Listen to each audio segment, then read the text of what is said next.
okay, I can earn money and I could pay for stuff, and then I can bring in my own stuff and sell my stuff for the money that's in the, and it was like this little economy inside of the classroom. I'm a fourth grader and I'm thinking, this is crazy. I like this. And it sparked something in me. Welcome to the SGV Master Key, a show where you will hear personal stories of triumph over failures and how others successfully navigated the unique landscape that is the San Gabriel Valley. What makes us different? Well, just like you, we have chosen the San Gabriel Valley for our home or businesses or both.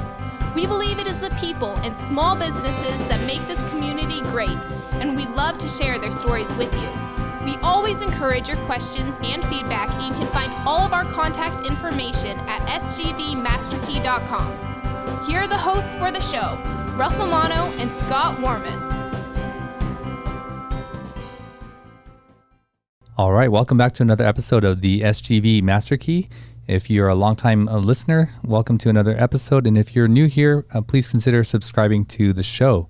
We had a conversation, before the show with our guests, but it's interesting, Scott, the learning about what people know about their industry and how they can help us right here. Yeah, for a person of my generation, there is just so much new information, new things that are happening, which, I admit it's hard to really grasp, hard to understand it. But sometimes you run into people who can really just, they know how to simplify it and communicate it and make it clear. And I think our guest today has done that quite well, as long as I've known him, which is 2 days. But Alberto Martinez of Flourish and Prosper is a web developer based in El Monte, and we'd like to welcome you to the show. Thank you very much, Russell. Welcome, Alfonso. Scott, appreciate you guys having me on. Thank you. So the audience is the SGV, and what is your connection to the SGV, Alberto? Oh man, the SGV. I've been living, going to school in, and working out of the SGV my entire life, pretty much. Okay. I gotta say that I consider Arcadia part of SGV.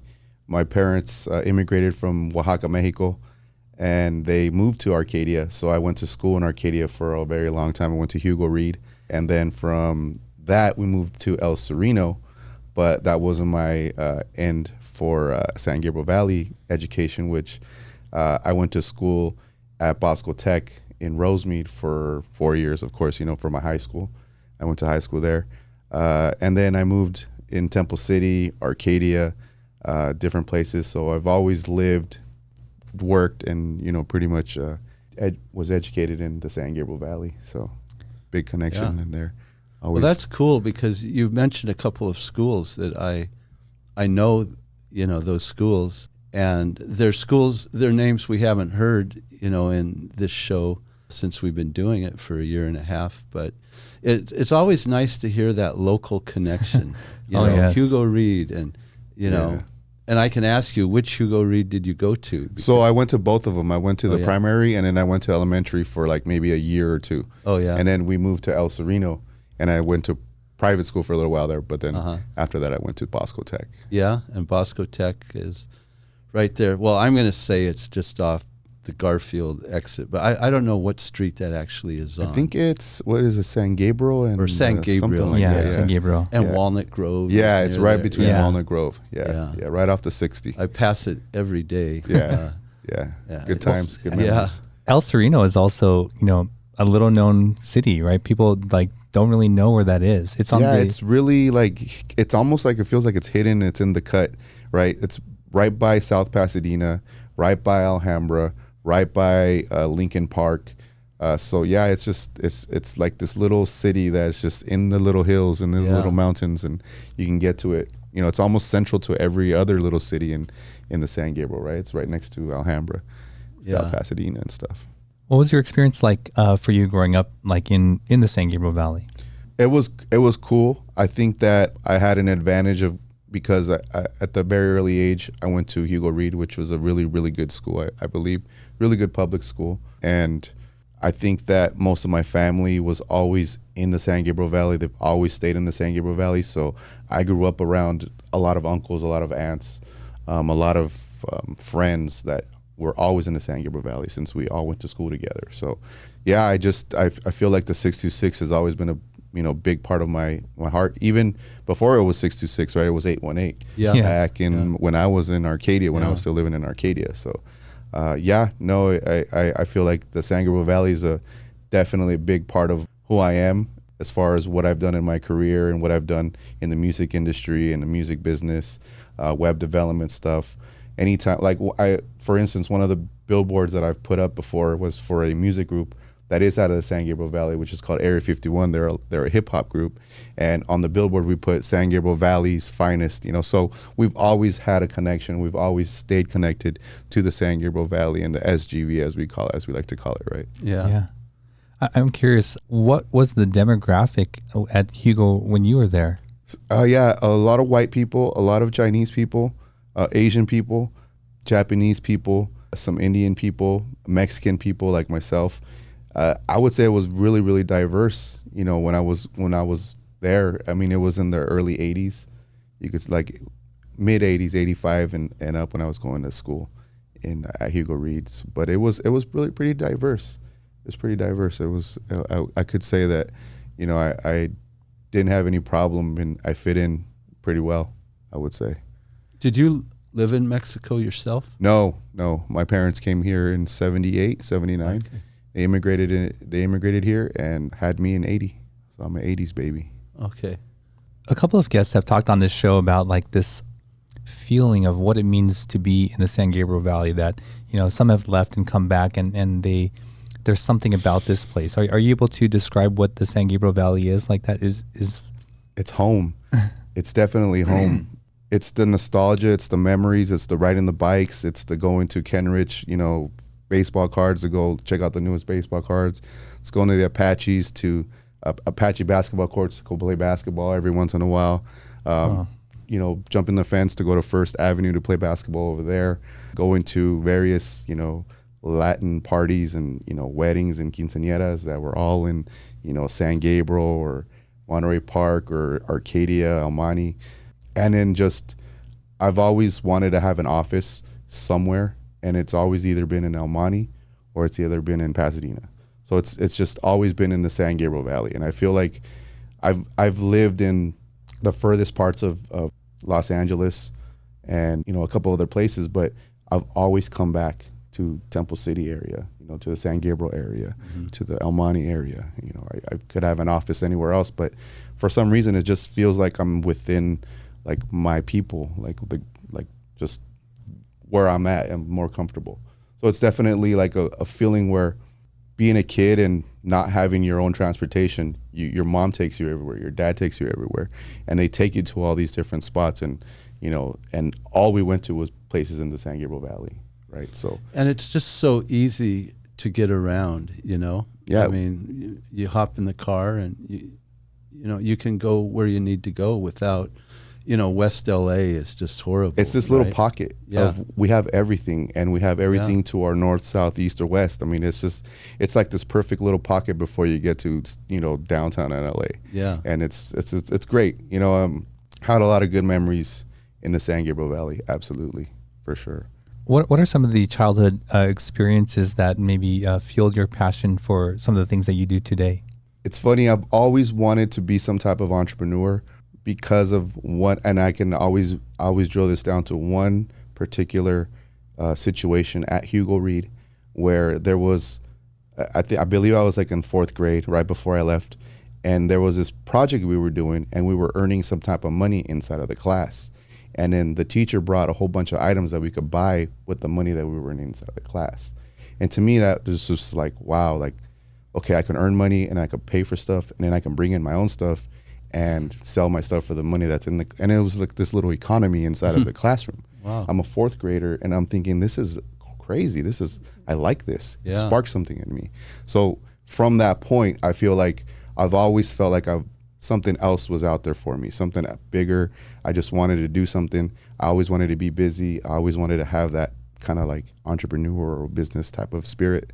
And that I feel like that particular moment in time, I could drill it down, was that particular case. And wow. I tell that story. I tell that Wow. story all the time. Have you ever talked to that teacher? I haven't since then. No, I moved away. I was 10 years old when I moved away. Totally forgot about Hugo Reed. Totally forgot about all that stuff. But I've never reached out.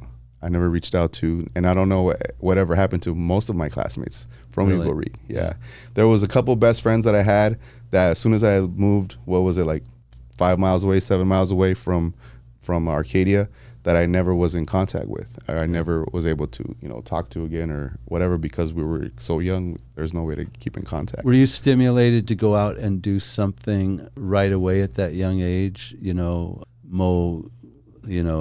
Mow lawns or deliver Lemonade stand. newspapers. You know what? Yeah, I think you know? for myself, I feel like when computers came into my life, it stimulated that I wanted to do something on the computer. I wanted to be some kind of like, computer type of person.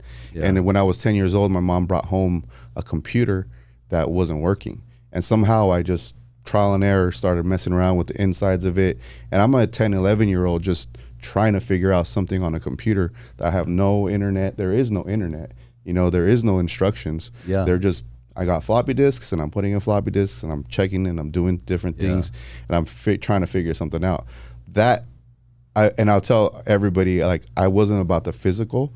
I just wanted to learn what to do on a computer. Oh yeah. And I can remember as a 10-year-old, my mom bringing home this computer, broken down, whatever, but somebody gave it to her and I figured it out. I started running it and with nobody's help, no internet to help you out with at that time. So it was just a trial and error thing at the end of the day. Was it a Radio Shack or a Commodore? You know what? No, it was a 286. I remember that. It was one of those 286 computers. It was before anything could really be run on it, and it was still running on 5.5-inch floppies. Yeah, right. It was floppy, the actual floppies. Yeah, exactly. Yeah. So I could just remember that being one of those things where I was like, okay, a lot of my uncles, so after I kind of learned the computers, I got an upgrade of a computer, which was still a really basic form of Windows 95 with Microsoft Publisher, and my uncles would start coming to me to do flyers for them. So we would do basketball tournaments within the community, and they just knew that I had a computer and I knew something about it. So they're like, all right, here, let me go there. We just need to put this around this. We need to put a basketball there. We need to put the date, and we need to print a whole bunch of these. Oh yeah. So they started coming to me to like help them with just designing a flyer, just a very basic text flyer. And that's kind of where I started kind of like, okay, computers, this is what I want to do. This is really what I want to do. Oh, well, that was good to have a very focused idea of what you wanted. Yeah. I think at a young age. Yeah. Luckily, I had some really good, had a good mom that really wanted to, kind of nurture that. But I also got other stories where my mom would hide my keyboards and my mouse because, I was just on the computer too much. Yeah.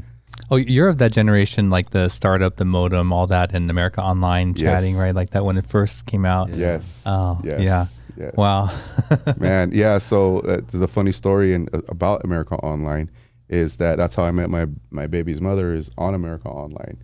Wow. Doing, just a chat. And I had chats with a whole bunch of buddies, and we'd always meet up and, go hang out at somebody's house and kind of have these online AOL meetups. And it was kind of like the very first part of like my internet friendships, right? Because that's how I started learning, and that's how I started like seeing what other people were doing in every other part of the world. And like, that was crazy. You're from New York and you guys do that? That's crazy. I didn't know that. I didn't understand that. I'm from LA. I'm this little guy that's just never been outside of LA or anything like that. And I'm learning about all this other stuff. So I met this girl online, and I tell this story also. I started programming on a Visual Basic. That was, one of the programming languages that you can do computer programs on. So you can do like, little mini applications, and I started doing mini applications to send messages out to people in chat rooms. And I feel like that's how I met my baby's mom, is I was sending out a bunch of messages and she was one of the ones that replied back. So it's... Wow. Well, that may tie into the next segment. We ask each guest to bring an item of significance. What did you bring with you? So I brought in my daughter's picture, huge driving force, had her very, very young at 21 years old, actually 20, 21. She was 6 months when my dad passed away. So it was kind of, I guess you could say, something that I wanted to really work towards, having a better relationship with my daughter and being there for her. But it turns out that this was one of the last pictures that I saw of her, or I got to have of her, because I didn't see her for another 13 years after this picture. Whoa. So this picture was always with me, always in my office, or always at the house. If I didn't have an office, it was at the house or in my room. And it just kind of always would drive me. It was like a driver for me. It was like, if I don't have her, then this needs to make sense. Something needs to make sense. Something I need to build something so that she can have something by the time that she realizes that I'm here and I'm always going to be here. She'll come back, and, longer story. And, but that's my item of significance, is the driver for me was always to get back to her, always to build for her, and build for the family. So. And you got back to her? Yeah. We reunited a couple years ago. Actually, it's been about 3 years ago that we reunited, and we've been just trying to get to know each other a lot more. Nice. She's an adult now. She's 21 years old now, so she just turned 21. So we reunited before she was 18, but it's been tough for her too, and it's been super tough for me. Yeah, and I can't imagine how much not having your dad in your life could affect you. Yeah. And I'm really happy that she's turned out to be this really, really amazing young lady. So, I think I'm super blessed and thankful that happened. And, and does she live locally? She now lives in San Diego. She lives in San Diego. So what is her name? Gabriela Marianne Martinez. Yeah. Nice. So Marianne is her mom, her grandma's, both of her grandma's names put together, Mary and Ann, Maria and Anna. Awesome. Wow. And for the listening audience, he's brought in a picture, and she looks maybe six years old? She's barely going to be 5 in that picture. Oh, okay. Yeah, that was her first kindergarten picture. The drive of like family and children is quite powerful. It's crazy. Right? It's crazy. That's one day I knew I was going to see her again. One day I knew that she was going to come and look for me, and she did. And, since then I've been ready. Everything, rented apartments, anywhere I lived, it was always an extra room just in case. It could have cost me more, but it didn't matter, because just in case, whatever might happen, just in case. Wow, just the uncertainty, but the longing for it. Yeah, absolutely. Wanting it, but Absolutely. not knowing. Absolutely. And having to make that preparation always. Yep. So, that's I could say that's my number one driving force in the entire world, is this little girl and this little woman now. She's a little woman now, you know, and that's my story right there. Awesome. Yeah. Thanks for sharing, and thanks for bringing the picture in. No problem. So what happens next in your entrepreneurial journey, from like America Online, doing stuff for your uncles and the basketball? So I guess at 12, 13, I started really getting into programming. I started really, kind of programming for the internet and for like programs and doing little mini things. And then in high school, I discovered AOL Publisher, which was like the first kind of like publisher-owned website. And one of my very favorite rappers back then was Eazy-E, and he had just passed away. And I had just got into high school, and I published my very first website. And by building it, I was just in love with this whole new thing.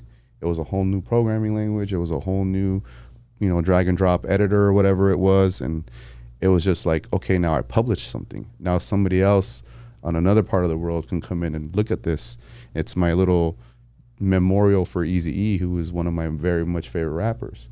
So I thought that was like fascinating, that I could publish something on the internet, and that people would want to come in and see it, and see that little counter, that ugly little counter, grow every single day and keep going up and up and up. So to me, that was like super duper fascinating. So at the end of high school, well, not the end of high school, but during high school, my friend introduced me to Bay Area rap, and the Bay Area rap scene was huge back in the late 90s, early 2000s. And there was a lot of independent rappers that were just doing a lot of stuff. Like they were just doing a lot of like their own independent distribution of their own music and stuff. That was super interesting to me.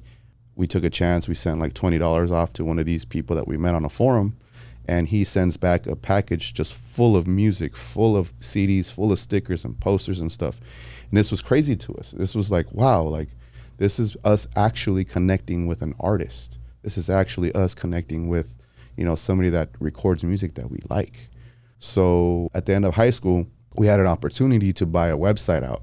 And that website was a very big Bay Area rap, Sacramento rap website. And we changed it into a forum type of website. And from that, we kind of got some notoriety in the music scene as a website. There was really no websites back in 1999, 2000s that were really doing rap and that really kind of cared about the rap scene. So we published a blog, we published a forum, and it kind of blew up. One thing led to another. I started another website called Rap Talk, and that one blew up. And then I started a network of websites, which were all West Coast based rap websites. And that was like kind of my resume in my early 20s, was going out, interviewing somebody, cutting up a video on Windows Movie Maker, or what was it back in the day? What we were editing on back in the day, I forgot. I don't know. Yeah, so cutting up interviews, cutting up, different things. And this was before YouTube even, right? So we would have to find a host, do you remember Real streaming? Yeah. Real Player? Like those, like when it was Windows Movie Player, yes. and then there was Real Player. Yeah. So Real Player had like a streaming server type of system. So you could put up your video and it would stream the video instead of having you to download the video so that you can watch it. That was new to us. And we started publishing these videos so that people can stream them, right, off of our server. So we published a video that was highly controversial and kind of like made a lot of noise. And then at that point, it was just like, there's no turning back. Like, this is what we have to do. This is a website we got to keep publishing. And in its time, we had maybe like 6 or 7 websites with advertising running all over them.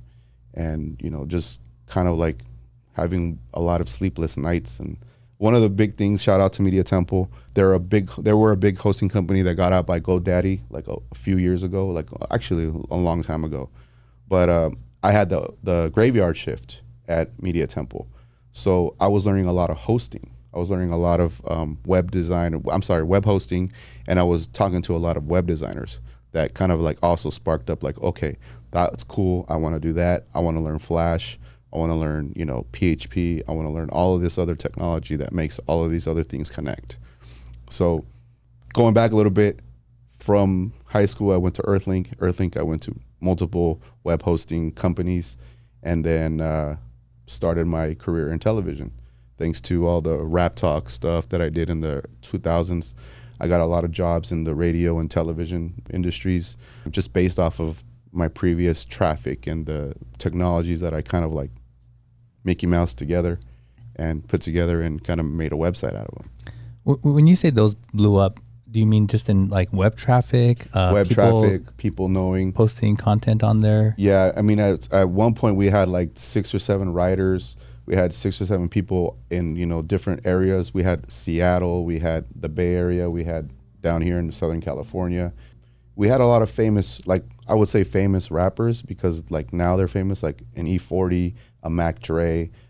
We had those type of rappers on our forums and kind of just interacting with their fans. Did you know at that time that being really, really niche would be better than going broad? Because that's like a strategy that you hear often now, right? Like don't try to capture everybody, stuff. And I think you go with what you know, and it becomes a niche, I guess right? Like I know this in very particular. I know, a lot about this type of music. Let me do something that I love and that I'm gonna love to do. And it made me learn, and it made me want to learn. And that was another thing too, is the driving of wanting to learn how to do that. Wanting to learn how to do that without having to pay for it. Paying an extraordinary amount of money that people were charging to do that. I just needed to learn to do it because I thought I could do it myself. And it turns out most of the time I was able to. I was absolutely able to figure something out, redo it, and relaunch it and make it my own. So it's a lot of trial and error. A lot of the times it's just, You got to try a lot of different things. A lot of things are going to fail. A lot of things are not going to work, but you got to keep trying. You got to keep going. You got to keep making new moves and learning new things. And I feel like that's what I do. I'm a lifelong learner, like it is, right? It sounds corny, but I really am. I'll never stop learning, and I never want to stop learning. I always want to know what the newest thing is, and I always want to go head first into not knowing what I'm getting into, like Web3, right? I went full force into Web3, not knowing really, hey, what am I getting into? There's no established thing, but I believe in something. Why don't you explain that? Because maybe a lot of people don't know. Web3 is I guess you could say a broad term for a bunch of technologies that encompass like cryptocurrencies, crypto, blockchain, NFTs. If you guys are familiar with NFTs, just blew up over the last 1 or 2 years. The decentralized technology that's behind Web3. Web3 is just like a common term. Like Web2, you would say, okay, if you do an evolution, Web1 was the very first parts of the internet where all you were doing was browsing, right? You were just going to websites. I published my Eazy-E website, but it was a one-way site. Only I was able to publish, and only I was able to update that information, right? So that's Web1. I publish something, somebody comes in and they read it, and that's it. Web2 was more interactive. Web2 was where, okay, now I can comment on something. Now we can connect. Now we're a network. Now I can publish something very easily. There was so much tools out there to publish very easily. Like Twitter came out, MySpace started coming out, Friendster. If you guys remember Friendster back in the day, these things were allowing us to create our own networks, right? And then Facebook came along and just blew everything out of the water. And now it's your own personal network, right? So that's Web 2. E-commerce is Web 2. Right? Now you can go put your credit card in and buy something and, customize it or, get it shipped to you. Web 2. Web 3 is more about this decentralization of all of these other technologies to not have a middleman for sending you a payment or sending you a payment, not having to go through, like payment processor to send you some type of payment or to authenticate, that you're giving me a digital asset. A lot of people nowadays are about digital assets like Fortnite skins or like video games, things that you are able to own, right? Digitally, how can you prove that you own something? Right now, it's an NFT. Right now, it's on the blockchain. Right now, it's this decentralized ledger that is open to the public and can be, somebody can prove that something's authentic at any point in time, and you can program against it as well.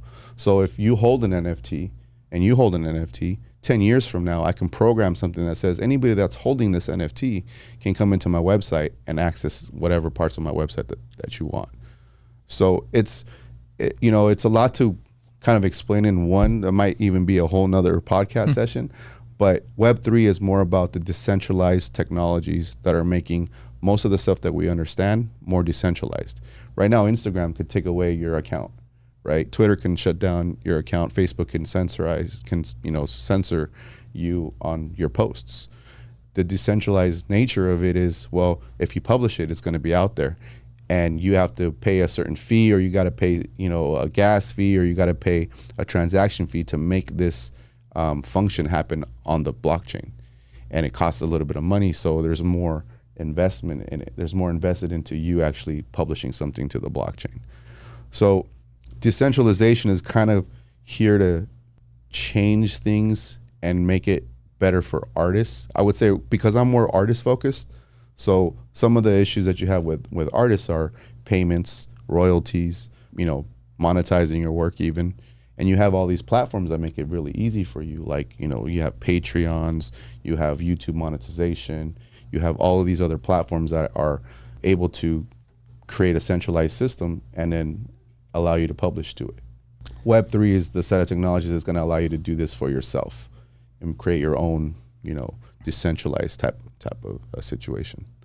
I know you said, it's maybe a topic for another podcast, but I'm interested from your perspective, who stands to gain and who stands to lose from the evolution of Web3? So I think us as individuals, artists, creatives, people who want more control of their data, or more control and more, how you could say, to go back to your point, the losers are going to be the people that are kind of the gatekeepers of what happens right now, right? Like Facebook? let's say, for instance, banks right now, Banks. right? Banks could be uprooted by this certain technology, because now everything is on a smart contract. All the logic would be on a program. The smart contract is like a program. So the smart contract, you interact with it, and you can create a smart contract to say, okay, show me a balance of what he has in coins. There's another function for send this person this amount of cryptocurrency. There might be another function for, if this person stakes his money with us, let's assign him some more tokens, because he's believing in our project and he's keeping his money staked in there. It's like a savings account, you can say, right? So it's like interest. So there's all these technologies, and there's all this work being done to kind of like uproot banks in this manner. You're not going to replace them, within the next 20 years, but you're definitely going to take away a lot of their business, and you're going to show people that it is possible to pay somebody directly without them having a bank account. So there's a lot of this new technology coming out, but it's still not fully developed, right? How will governments be affected? Is it a threat to the international order? You know what? I think that there's a lot of regulation coming in, and a lot of people are talking about regulation and the laws that are applying to cryptocurrencies and stuff like that. With the government, a government can very well print as much money as they want. If they had a decentralized, as they call it, a digital currency, like let's say the US dollar, the government created a currency for the US dollar that's backed by the government, they can print as much of that money as they wanted to. It's the same way as them printing a lot of money right now, right? Unlimited amount of paper money. How do we track that? On the blockchain, you can track that, and you can assign that a value. Right now, there's a stable coin called USDT, which is called Tether, which is supposed to be 1-to-1 with the US dollar. So if the government would jump on board and say, okay, well, we're going to start assigning digital dollars, then they wouldn't be as threatened, I would think, because they can control the flow of their dollar. They can burn the dollar if they wanted to, or they can print more dollar if they wanted to. But that would work on the blockchain. So I think who loses are the people that don't adapt to the new technologies that are coming, because this is all supposed to be decentralized and public. You can go on the blockchain and see who sent who money at any point in time. And that's always the case, isn't it? Whoever doesn't want to keep up with latest technology, whether you're talking about a printing press, 1,000 years ago, or even the internet, right? It took a long time to get everybody kind of used to the internet. Like, well, who's going on the internet back in the 90s, right? But if you were there to jump on it, you knew it and could benefit from it. Absolutely. Absolutely. But many people, the internet is the latest phase or latest craze, right? I myself believe that Web3 is the new form of the internet. Yeah. Because we still need the internet technologies, the TCP/IP stuff, all the stuff that makes you connect to the internet, that makes it easy to talk between servers and computers and stuff like that. But the decentralized, to have this technology and to be able to use it for, sending digital assets, because everything's going digital now, right? And there's no real way to prove ownership of a digital asset. So that's where NFTs came in. NFTs came in to kind of say, okay, there is an entry in the blockchain that no one can change, and that will always show who the owner of a particular digital asset is. So if I know that you own this particular NFT and you bought it from me, I can give you access to anything that's attached to that NFT or that's attached to me at any point in time, forever and ever and ever. If you decide to sell that NFT, you say you sell it for $100, right? 5%. If I say I want royalties forever and ever and ever in the smart contract, I could write that. And anytime you sell it, that when they pay you for selling that, they send me the 5%. And then that person that sells, if they sell it for $1 million, I still get my 5%. So it's residual, a residual type of income for somebody that my artwork is traveling. So if Picasso was able to get 5% for every time one of his paintings sold, that's kind of the same concept. But it's an automatic payment because it's all over the blockchain. It's all over crypto. And so do you see artists then making I don't know, are they making a change to blockchain? I think that the companies right now, so to answer that, artists right now don't understand it very much yet. They don't understand like the benefits. So I work for a music label, a record label, and I do their Web3 consulting. So any Web3 stuff comes through me. And one of the challenges we're having right now is explaining the benefits of the blockchain and Web3. Ghazi, who's the owner of Empire record label, he's very Web3 forward, very digitally focused. He considers his record label distribution company a technology company. So he always wants to be on the up and up of what's the newest stuff. One of our challenges is introducing and educating the artists on what are the possibilities of this particular technology. So right now, the people that understand it more are maybe just the thought leaders that are on the boards of record labels, because I see Warner Music is heavily involved and heavily invested in a lot of different blockchain technologies and a lot of different blockchain companies. So somebody up there is listening. Somebody up there is actually, going to the new technology. But I feel like the artists don't understand what the benefits are to them. And that's where my job is right now, is like, okay, look, you can create a fan club, a community out of an NFT. Because if you're selling a membership pass, how do I verify that you actually, own that membership? Right now, you could probably get an app, and if there's an app there. But an NFT is the same thing. An NFT is on a public blockchain, not a private application. So it's more of a standard, just like a straight up standard. So if I say to you, I own an NFT, how do you verify that? So you can send me your address. So if you gave me your address, right, and I go on a website called Etherscan, and I look your address up, it'll list all of the NFTs that you have. It'll list all of the stuff that you have transacted, and anything that you own or hold, any NFTs, it'll pretty much list the NFTs that you have. So it's all public information. It's all public information because Etherscan makes it public.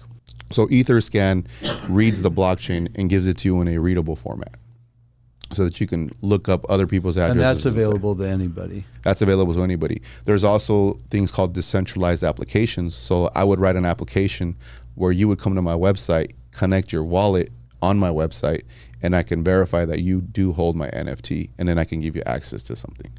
And there's a lot of applications coming out now that are like token gators. Like you can do event access with an NFT. If you hold my NFT, you guys have access to my event. You guys can come to my event, and where it's free. I've been to several NFT events where they paid for everything. They paid for all the drinks, all the food. There was a couple conferences where, the only thing you could get into was if you had an NFT.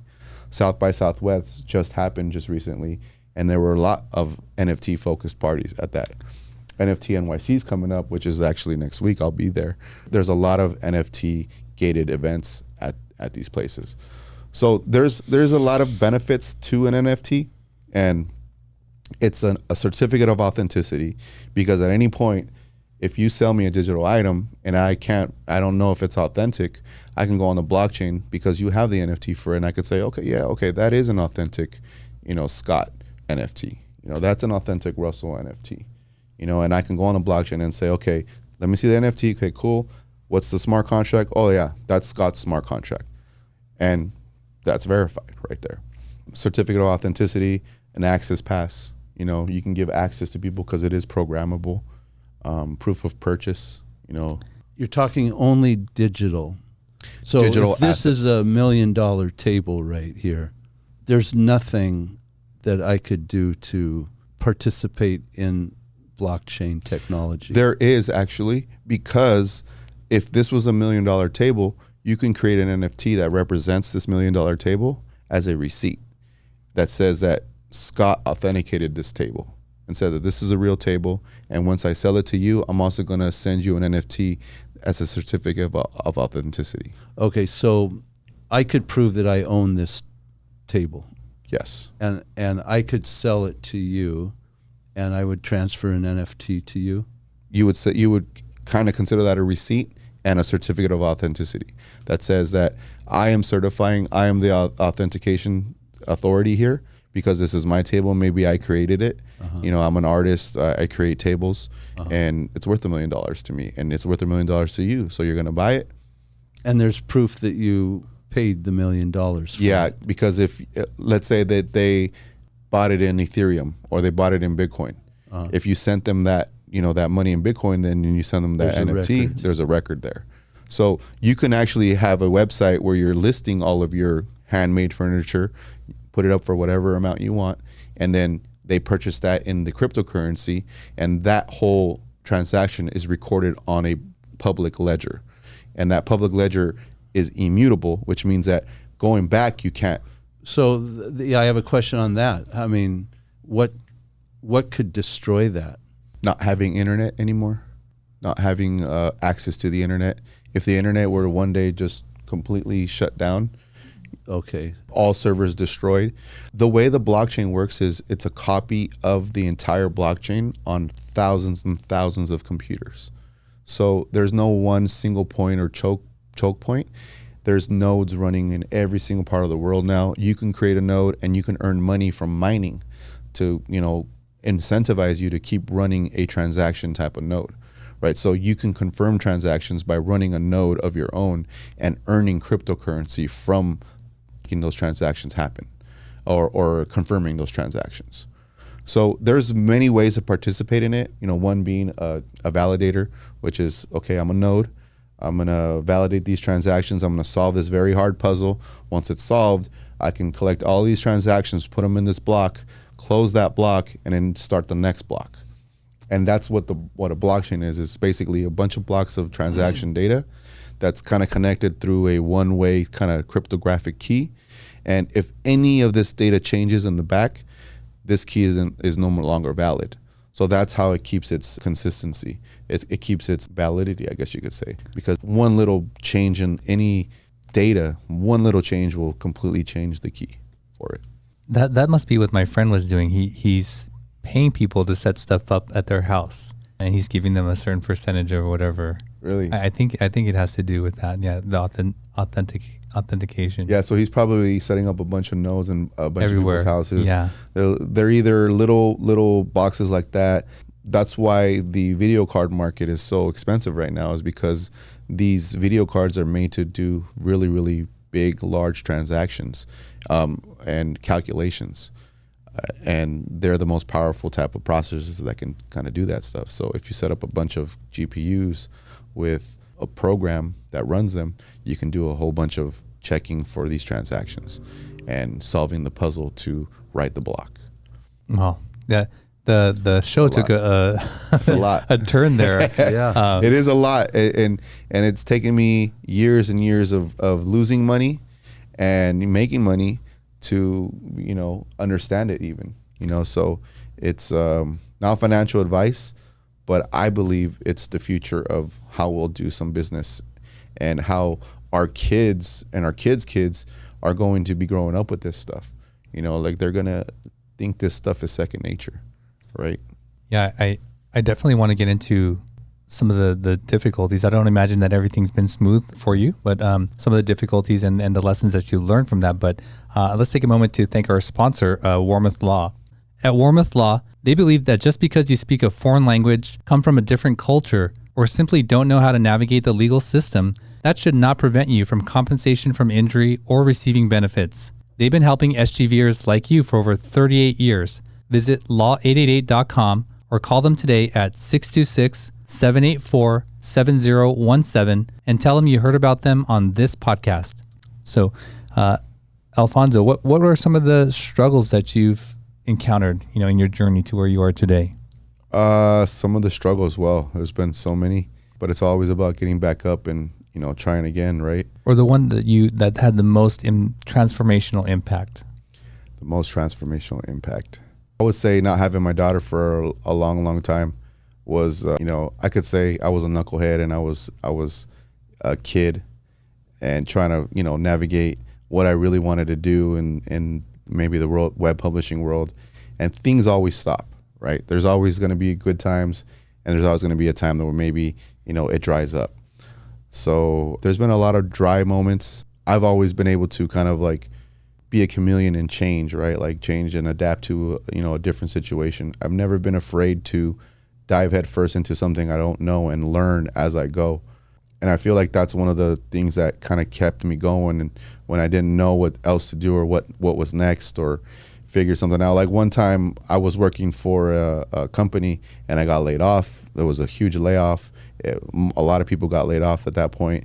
And I was struggling to like figure out, okay, where's the next money going to come from? Where's the next check coming from, right? So having my back against the wall and being under pressure, I figured out, okay, I can create a t-shirt design, a few t-shirt designs. Etsy was going crazy at the moment. So I said, okay, let me start up an Etsy account and an eBay account, and let me just start selling my t-shirts on Etsy and eBay. And I ended up paying my rent for very many months using that until I found another job where I was more comfortable and I was able to kind of get out of that whole like I don't have a job, so just always I feel like the pressure really makes who somebody is. Like it really like just boils down to what are you going to do to survive? What are you going to do to just keep going and keep making it happen?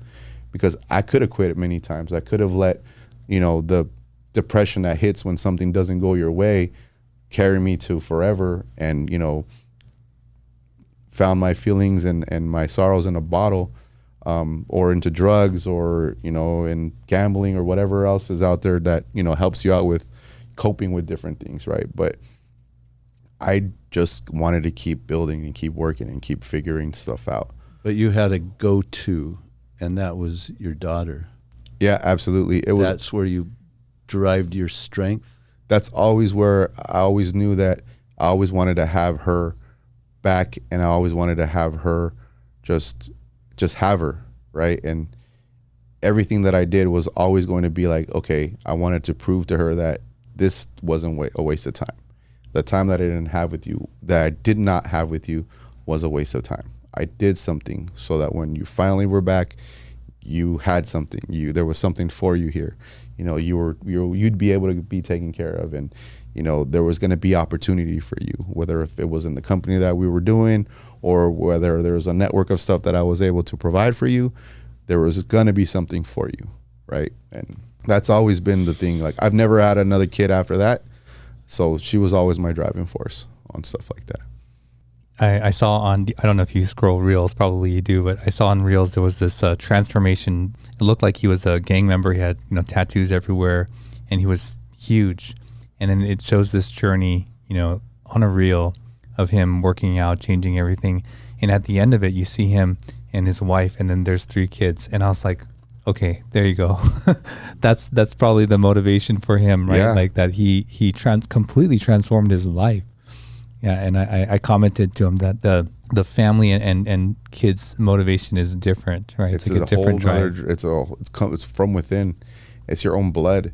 It's not wanting to disappoint them when they finally see you, and you see a lot of disappointment.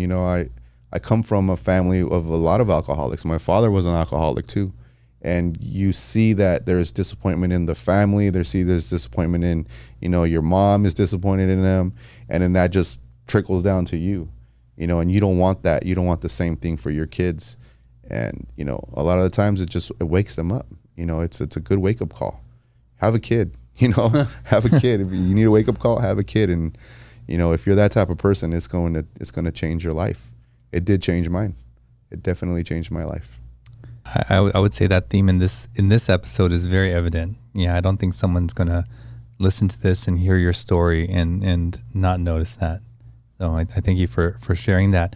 We appreciate you sharing, your journey with us, letting the listener get to know you. And we're going to get to know you a little bit more and hearing about your favorite places in the San Gabriel Valley.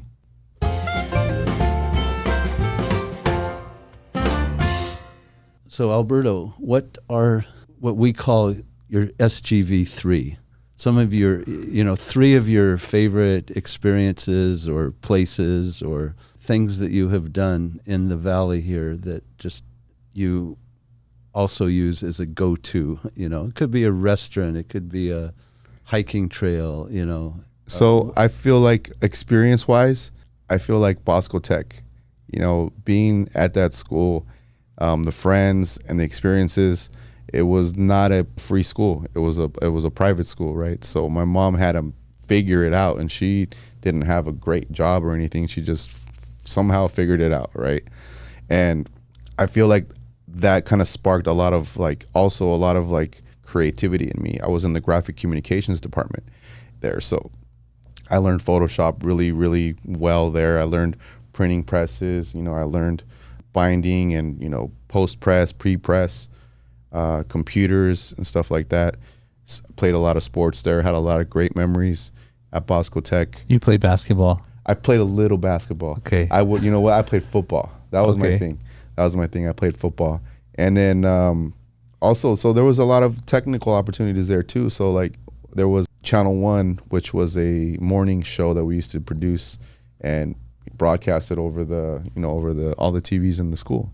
So, I was able to be part of that for a while, and that kind of like drew my attention. And the technologies, the fact that you have 2 full, and in your senior year, 3 full periods of just tech, of just doing graphic design, or just doing construction, or just doing electronics, or just doing material science, or whatever that one was.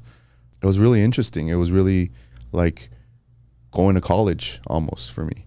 I learned a lot, and I was not a good student. I will say that right now. I wasn't a good student, but it sparked the want to do it, right? It sparked the curiosity, and I feel like that curiosity always carried me everywhere else, where I was always wanting to learn more and wanting to do more in that type of field, right? So I always, and I don't preach against college, but I always say, if you didn't go to college, it's okay. What you need to know is you need to have a passion. There's a lot of kids going to college still not knowing what they want to do, and not knowing that, there's a passion out there where you don't have to go to work, you have to go to love. And that's what I call it. When I love what I do, I'm going to love, I'm not going to work. So if I'm going to love, it's not work anymore. That 8 hours or 12 hours or whatever. I'd have to say, disappears. if there's been a theme that has been consistent through our podcasts, it is that issue of passion, and the successful people who recognize that passion is what makes them successful. Absolutely. It's not a love for money. It's not a love for fame. It's a passion to do what you want to do. Go to work, not go to work. Go to love every day. That's right. Go do something you love every day. That's what I tell all my friends, anybody that I ever interact with, is like, if you're not loving what you do, you should be, after that 9 to 5, your 5 to 9 to go love what you do. Yeah. Until that 5 to 9 is your 9 to 5, because you have to love what you do. You have to. And if you don't, you're going to complain about it every day. You're going to go to work in a bad mood every single day. Yeah. How about a second? Second of 3 things. You know what? Working at a radio station, I started going to a lot of Korean barbecue spots in downtown LA. But then they opened one that was in downtown LA here in the San Gabriel Valley off of Rosemead. It's called Ukuk.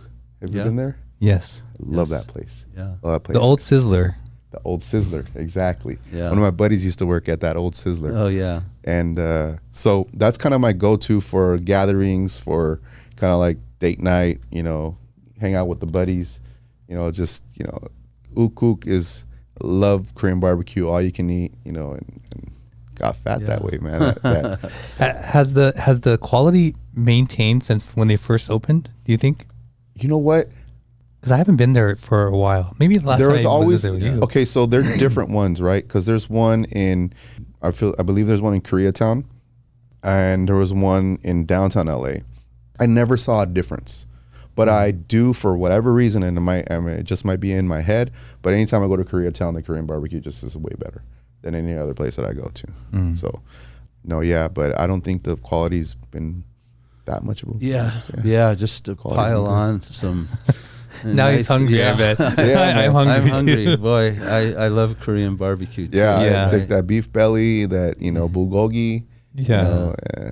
It's good. It's good and stuff. I back it up with a lot of kimchi. There you go. Yeah. And, so what's another? So my third. favorite? I mean, look at me. I'm a chubby guy.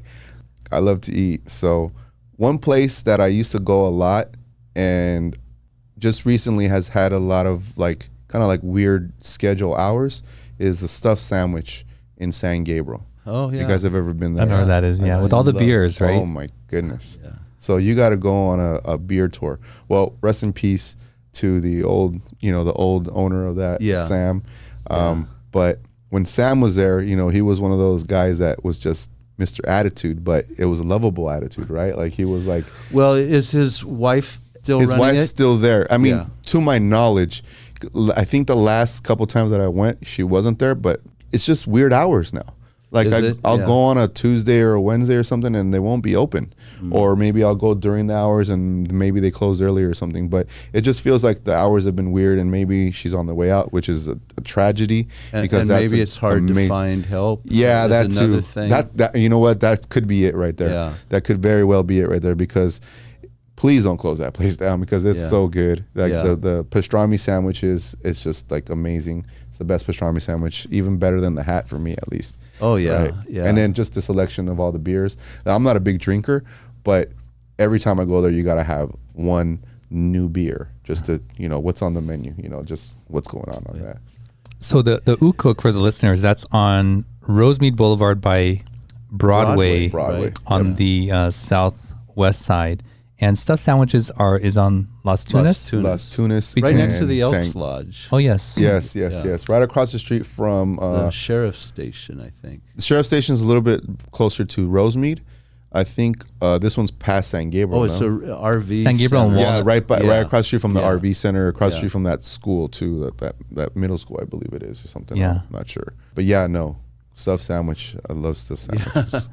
Well, that's Great times. good. That's 3 new. Yes, here- every one of those is a new one to the show. Oh, okay. So, is there a we have common some- one? Is there one that like I most would people? say Old Pasadena. Old Pasadena, some hiking trails. There's another. Huntington Library is a common one. Yeah. Yeah. I've never been to the Huntington Library. Living here for 41 Oh, years, yeah. 42 Wow. years of my life. Never been. I gotta go. Beautiful. Yeah. Beautiful. They got gardens too, right? They got. Yeah. Oh, gardens, library, many kinds of gardens. Probably 5 to 7 different types. Desert, Asian, Japanese, Chinese gardens. Rose Yeah. Garden. Rose As a kid, I garden. remember at Hugo Reed we used to do a lot of field trips to the Arboretum. Right across the right street. across the street. Yeah. Right. Yeah. Well, the Arboretum is nice. Huntington, I believe, is bigger Oh, really? and has more variety. Oh, Yeah. okay.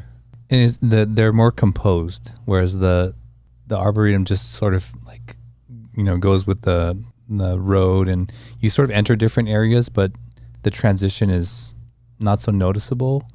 But the different gardens are very like, you're in a Japanese garden, Yeah. you're in a Chinese garden. Yeah. Very cool. Yeah, I gotta go. You're the second person I think ever, and you're the 59th episode to have all 3 be unique, which is Oh, that's interesting. cool. Yeah. That's awesome. So Wow. thank you for sharing that with us. So Alberto, what's next in your journey? What are you looking forward to next in the future? So going back to passion, right? I've always been a web developer at heart. So when the Web3 kind of industry started, forming, I kind of went head first into it, right? I was doing digital at an agency and during the pandemic, and I found myself at home a lot, working from home, and the NFTs just started kind of like making sense to me. And I thought about, the very first NFTs that I started purchasing were NBA Top Shot NFTs, which is pretty much basketball cards in the form of video moments on the blockchain. So people are buying these and they're trading them, and it just clicked. It's like, okay, this makes sense. Like if I were to ever do a Photoshop artwork, I'd have to print it in order to sell it to somebody, right? And like you can buy prints of my Photoshop artwork if I had a printer. But what if I don't have a printer and I just wanted it to be online? This was now a way for somebody to own a digital asset, which could be a painting or a painting that's in Photoshop, an image, a composed image or whatever it is.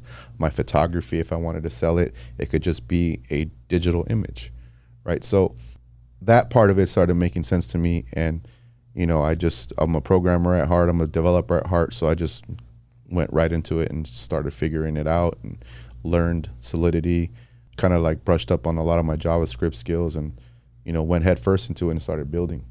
And I feel like that's where the rest of my career is now heading into, because I got really lucky when the internet first started.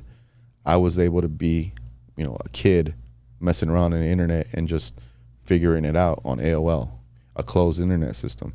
And then my whole career has always been a digital one, right? Like launching digital websites, launching digital departments for radio stations and television stations that didn't have a digital department yet. But we were creating all of their first social media accounts and their first websites and redesigning, different elements, streaming stuff. So this I see as the new and the next evolution of where we're going with how the internet can be, right? And how we can change ownership of an asset. Eventually, I believe that your deed to your house will be an NFT that's recorded on the blockchain, that's immutable, that you can transfer to somebody else, and you can prove that somebody owns that NFT or that house just by going on the blockchain and saying, right now you can go on Redfin and, maybe, figure out who owns a house or whatever, but maybe Redfin gets hacked and, that information changes. On the blockchain, hacking is almost impossible unless you have somebody's private keys to change something. So all these technologies to me make sense. They make sense when it doesn't make sense to a lot of people, but I feel like once the user experience and the user interface problems start to kind of get figured out, then more adoption will come in. And I'm kind of excited to be part of that. Awesome. Maybe we can get you back on for a show to take a deeper dive into all those things that you're Absolutely. I currently do a podcast with Pepe, who's a prominent Spanish talent TV show host. And we talk about cryptocurrency for the Spanish people, the Spanish speakers. We do a lot of blockchain 101 stuff. We kind of try to break down, all the different technologies and the terminologies and stuff. So why don't you share how would somebody find that podcast? That podcast is called Pepe's Lab. It's a Spanish podcast, and right now it's just on YouTube. We're going to be working on the distribution for that for Apple, iTunes, and stuff. So I think we're on episode 5 right now, which had just started like a few months ago on Awesome. that. Okay. But I've also always published websites too. So how can people get a hold of you? You can hit my Twitter, @raptalk, RAPTALK. You can email me, alberto@flourishprosper.net. What else is there? That's pretty much. You want to give your home address? My home address? You can look me up on LinkedIn, Alberto Martinez Jr. Rap Talk is my username also on LinkedIn as well. So I'm Awesome. all on those ones. Great. All right, Alberto, thank you so much for coming on the show and Thank you, for Russell, sharing your Scott, journey. Thank for, you. For the invite on the show. It was fun Yeah. shooting it with you guys. Yeah. Awesome. Thank you. All right, that's another episode for you. Thanks for tuning in. Don't forget to like, share, and subscribe, and we'll see you again really soon in the next episode. Thanks for checking out another episode of the SGV Master Key.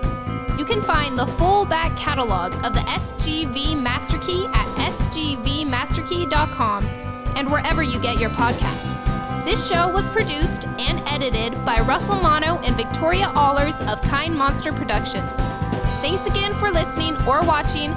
We'll see you again real soon in the next episode. Nice mother. No, kind mother.